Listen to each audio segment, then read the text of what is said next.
வணக்கம். தமிழக வெற்றிக் கழகம் அவங்க வந்து பூத் லெவலில் இருக்கக்கூடிய நிர்வாகிகளை கூப்பிட்டு மாநாடு போட்டிருக்காங்க. அந்த மாநாட்டில் திரு செங்கோட்டையன் அவர்கள் வந்து அவங்க ஒரு விரிவான ஒரு அட்வைஸே கொடுத்துருக்காங்கன்னு வச்சுக்கோங்களேன். அந்த அட்வைஸ் என்னென்னா, நான் நேற்று ஒரு வீடியோ போட்டேன், அதில் நான் ஒரு அட்வைஸ் கொடுத்துருப்பேன், அதே மாதிரி அட்வைஸ் அவர் கொடுத்துருக்காரு. நமக்கு கிடைத்திருக்கிறது விசில் சின்னம். நாம் எச்சரிக்கையாக இருக்க வேண்டும். தூங்கிக் கொண்ட இடத்திலே காதிலே சென்று விசிலை அடித்து விடாதீர்கள், மோட்டு போய்விடும். பஸ் ஸ்டாண்டிலே வயதிலே இருக்கின்ற தடுமாறி கொண்டிருக்கிற பெரியவர் இருக்கின்றத்திலே திடீர் என்று விசில் அடித்தால் அவர் தடுமாறி போய்விடுவார். ஆகவே நம்முடைய விசிலை பொறுத்தவரை எச்சரிக்கையாக இருக்க வேண்டும். இந்த மாதிரி உங்களுக்கு ஒரு அட்வைஸ் கொடுக்கும்போது உங்களுக்கு தெளிவு வரணும். நீ என்னடா ஆளு, நான் என்னடா கேட்குறதுன்னு போனீங்கன்னா உங்கள் அண்ணன் அவ்வளோதான். ரெண்டாவது விஷயம், இந்த மாநாட்டை பற்றி 2 விஷயம் பேச வேண்டியிருக்கு. ஒன்று ஊழலை பற்றி பேசியிருக்காப்புல, இன்னொன்று வந்து டேட்டாவே இல்லாமல் பேசியிருக்காங்க. அதாவது ரேஷன் கார்டை பற்றி பேசும்போது 2.25 கோடி இருக்குமா அப்படின்னு கேட்கக்கூடாது, அவங்க டேட்டாவோடு பேசினா நல்லாயிருக்கும். ஏன்னா இது வந்து டேட்டாங்கிறது ஒரு முக்கியமான ஒரு விஷயம். இப்போ திமுககாரன் மேலே விமர்சனம் வைக்கிறீங்கன்னா, சும்மா வந்து அவன் வந்து ஊழல் பண்ணிட்டான் அப்படின்னு சொன்னால் அங்கே வந்து எடுபடாது. டேட்டா வேணும்ல. இப்போ பால்வளத்துறையா இவ்வளோ ஊழல் பண்ணிட்டாங்க, மா சுப்பிரமணியனா இந்த மாதிரிலாம் பண்ணுறாங்க, இல்லை செந்தில் பாலாஜியா இதை பண்ணுறாங்க, இதெல்லாம் அந்தந்த மாவட்டங்களுக்கு போகும்போது பேசக்கூடாது. நீங்கள் ஒவ்வொரு மேடையும் பயன்படுத்திக்கணும். அவங்க மேலே எவ்வளோ ஊழல் குற்றச்சாட்டு பண்ணுறீங்களோ அதெல்லாம் ஊழல் குற்றச்சாட்டு உண்மை தான். ஆனால் மக்கள் மன்றத்தில் நீங்கள் வைக்கணும். ஒரு எடப்பாடி பழனிசாமி பேசுனா எவ்வளோ ரீச் ஆகுதோ இல்லையோ, ஆனால் நீங்கள் பேசுனா ரீச் ஆகுது. அது மூலமாக உங்களுடைய ஊழலை நீங்கள் வெளிக்கொண்டு வரலாம். அதுக்கு டேட்டா முக்கியம். டிஎம்கே ஃபைல்ஸ்ன்னு சொல்லிட்டு அண்ணாமலை அவர்கள் வந்து வெளியில் விட்டாங்க. ஆனால் இருந்தாலும் வந்து மக்கள்கிட்ட டைரெக்டாக பேசி வெளியில் விட்டுருக்கணும். இந்த துறையில் இவ்வளோ ஊழல் நடந்திருக்கு, இந்த நபருக்கு கொடுத்த டெண்டரில் தான் இந்த கார் வாங்கியிருக்காரு அப்படின்னு அவங்க டேட்டா வச்சுருக்காங்க. ஆனால் டேட்டாவை பேசி வெளியில் விடுற அளவுக்கு அவங்கள்ட்ட பொறுமை இல்லையான்னு எனக்கு தெரியல. அந்த மாதிரி நீங்கள் பேசி வெளியில் விடணும்.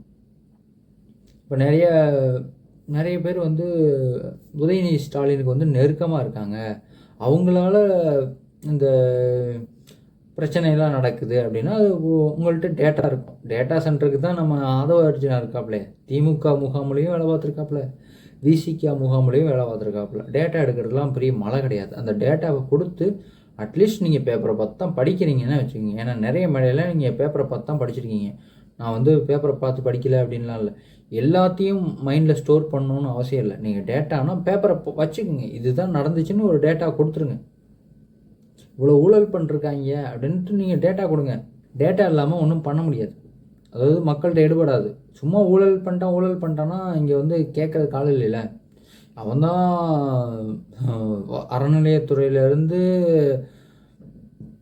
வனத்துறை வரைக்கும் அத்தனைக்கு ஊழல் பண்ணியிருக்கானே, சொல்லியோ தெரியணும். இருந்தாலும் ஒரு அரசியல் தலைவருங்கிறது ஒரு நல்ல டேட்டாவோடு பேசினா கொஞ்சம் நல்லாயிருக்கும். ரெண்டாவது விஷயம், நான் ஊழலை ஒழிப்பேன், எனக்கு அது அவசியம் இல்லை, அதாவது ஊழல் பண்ணணுன்னு அவசியம் இல்லை, என்ட அந்த பணத்தை சொல்கிறாருன்னு நினைக்கிறேன், எனக்கு கோடிக்கணக்கான பணம் இருக்குன்ட்டு.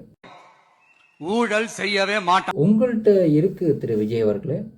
உங்களை நம்பி இல்லை நீங்கள் நிறுத்துகிற ஒரு எம்எல்ஏக்கு நிற்கிறவனோ, அல்லது நாடாளுமன்ற உறுப்பினராக நிற்கிறவனோ, அல்லது வார்டு கவுன்சிலராக நிற்கிறவனோ, அல்லது பஞ்சாயத்து தலைவராக நிற்கிறவனோ, அவனுக்கு காசு தேவைப்படாதா? ஒரு கட்சி கம்பம் ஒன்றுன்னா காசு வேணாமா? இல்லை ஃப்ளெக்ஸ் பேனர் அடிக்கணும்னா காசு வேணாமா? போஸ்டர் ஓட்டுறதுக்கு காசு வேணாமா?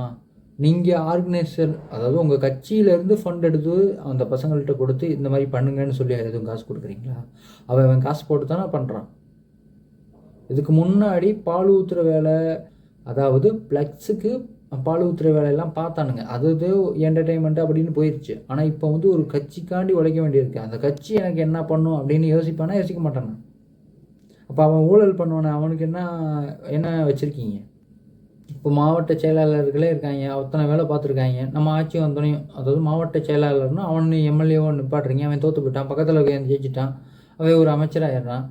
இருந்தாலும் அந்த வேலை பார்த்த நபர்களை நீங்கள் வந்து மாவட்ட செயலாளராகவே வச்சுருக்கீங்கன்னு வச்சுக்கோங்க. அவன் என்ன எதிர்பார்ப்பான்? இவ்வளோ செலவு பண்ணியிருக்கேன், இந்த கட்சி எனக்கு என்னாச்சும் செய்யும், இல்லை எனக்கு தெரிஞ்சவங்க எதுனாச்சும் டெண்டர் ஒதுக்கி கமிஷன் வாங்கி தருவாங்க நினைப்பானா? நினைக்க மாட்டானா? அந்த இடத்துல உங்களுடைய ரெஸ்பான்ஸ் என்ன? அந்த இடத்துல நீங்கள் என்ன பண்ணுவீங்க? இல்லைன்னா ஒரு கூட்டணி ஆட்சி அமைக்கிறீங்கன்னு வச்சுக்கோங்க. நீங்கள் முதலமைச்சர் ஆகிறீங்க, ஒரு கூட்டணி ஆட்சி அமைக்கிறீங்க. நீங்கள் ஒரு 90 இடம், அவன் ஒரு 40 இடம், அது தேமுதிக கூட இருக்கட்டும், அவன் ஒரு 40 இடம், அவன் இல்லாமல் நீங்கள் ஆட்சி அமைக்க முடியாது. அவன் வந்து ஒரு 40 எம்எல்ஏ வச்சுருக்கானா, ஒரு 5 6 அமைச்சரவை கொடுப்பீங்களா? நீங்கள் தான் ஆட்சியிலையும் பங்கு அதிகாரத்துலேயும் பங்குன்ட்டீங்க. அதனால் அவங்களுக்கு ஒரு 4 அமைச்சரவை கொடுக்குறீங்க. அந்த 4 அமைச்சரவையில் ஒரு 3 அமைச்சரவை ஊழல் பண்ணுறான். அதை நீங்கள் தட்டி கேட்குறீங்க. அவன் வெளியில் போகிறேன்னு நிற்பான். நீங்கள் வந்து சரி பரவாயில்ல, என் ஆட்சியே கவிழ்ந்தாலும் பரவாயில்ல, ஊழல் பண்ணிங்கன்னா வெளியில் துரத்துருவேன்னு சொல்லிடுவீங்களா?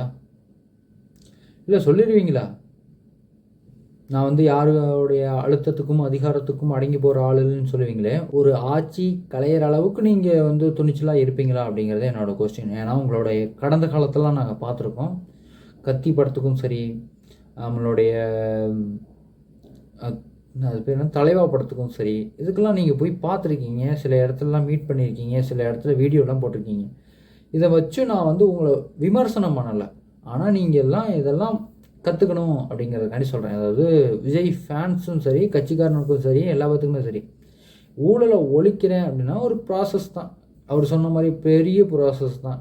ஆனால் இங்கே ப்ராசஸ் வந்து எப்போ ஸ்டார்ட் பண்ணணும்னா தேர்தலிருந்தே ஸ்டார்ட் பண்ணணும். எனக்காண்டி நீ வந்து கட்சி கம்பம் ஊன வேணாம், எனக்காண்டி நீ ஃப்ளெக்ஸ் பேனர் அடிக்க வேணாம், எனக்காண்டி போஸ்டர் ஒட்ட வேணாம்.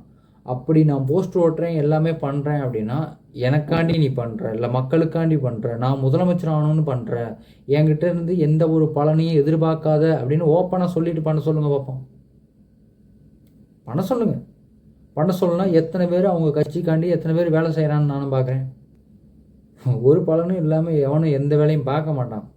ஊழல் பண்ணாமல் உங்களால் நேர்மையாக அவங்களுக்கு காசு கொடுக்க முடியுமா? இந்த இடத்துல நான் ஒரு விஷயம் சொல்லிக்க ஆசைப்பட்றேன். அதாவது திமுககாரன் 100ல் 75% திருடிட்டு 25% மக்களுக்கு செய்வான்னு வச்சுக்குவேன். இதுவே அதிமுககாரன் மக்களுக்கு 75% செஞ்சுட்டு 25% ஆட்டையை போட்டு போவான். ஏன்னா இந்த மாதிரி இப்போ ஆட்சியில் இல்லாத 5 வருஷம் அவங்க சர்வே பண்ணணுன்னா அதுக்கெல்லாம் காசு வேணும். எங்கே போவான்? எந்த ஒரு கட்சியும் ஊழல் பண்ணாமலாம் இருக்காது, அல்லது எங்கிட்டனாச்சும் ஒரு காசு புரட்டாமலாம் இருக்க மாட்டானுங்க. ஒருத்தனுக்கு டெண்டர் ஒதுக்குறான்னா அதுலேருந்து காசு வாங்கிக்குவான். அது ஊழலில் வருமா அப்படின்னு கேட்டால் எனக்கு தெரியல. ஏன்னா கமிஷன் தானே அது. ஏன்னா நார்மலாக ஒரு இடத்துல, அதாவது சூப்பர் மார்க்கெட்டில் ஒரு பொருளை கொண்டாந்து பண்ணுறான்னு வச்சுக்குவேன். நீங்கள் என் கடையில் என் பொருளை அதாவது என் கடையில் உங்கள் பொருளை விற்கிறீங்க, இதனால எனக்கு என்ன லாபம் அப்படின்னு கேட்கும்போது அதுக்கு ஒரு கமிஷன் இருக்கும்ல, அது வந்து ஊழலில் வருமா அப்படின்னு எனக்கு தெரியல. அந்த மாதிரி வேலையெல்லாம் ஈடுபடுறாங்க நிறைய கட்சிகள். நேர்மையாக இருந்த அந்த காலத்தில் எம்ஜிஆர் காலத்திலேயே இது ஸ்டார்ட் பண்ணப்பட்டது தான், இந்த மாதிரி கமிஷன் வாங்குறது.